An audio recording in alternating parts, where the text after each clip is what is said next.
Mtazamaji wa Ready Pro Media, ni wakati mwingine tukiwa na taarifa kuhusiana na kundi la vuguvugu la Mto Kongo maarufu kama Congo River Alliance na kundi la waasi la M23 wametangaza kufurahishwa na hatua ya rais wa Angola kuwa ataitisha mazungumzo kati ya viongozi wa makundi hayo na serikali ya Jamhuri ya Kidemokrasia ya Kongo, mazungumzo yatakayofanyika katika mji wa Luanda nchini Angola.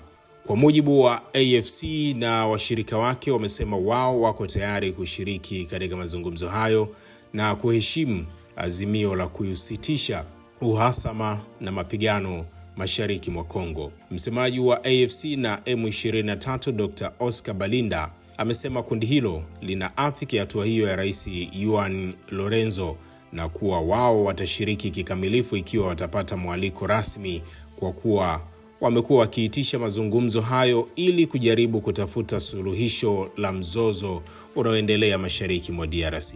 Hatua ya rais wa DRC Felix Tshisekedi kukubali kufanya mazungumzo na M23 inatajwa kama hatua muhimu katika juhudi za kurejea kwa amani katika eneo la Maziwa Makuu. Wakati hayo yakijiri, jumuiya ya SADC inatarajia kuitisha mkutano utakaozikutanisha serikali ya DRC na waasi wa M23 kwa lengo la kutafuta amani mashariki mwa Jamhuri ya Kidemokrasia ya Kongo. Hii ni Ready Pro Media. Usisahau kusubscribe, kushare na kucomment YouTube channel yetu kwa taarifa zaidi.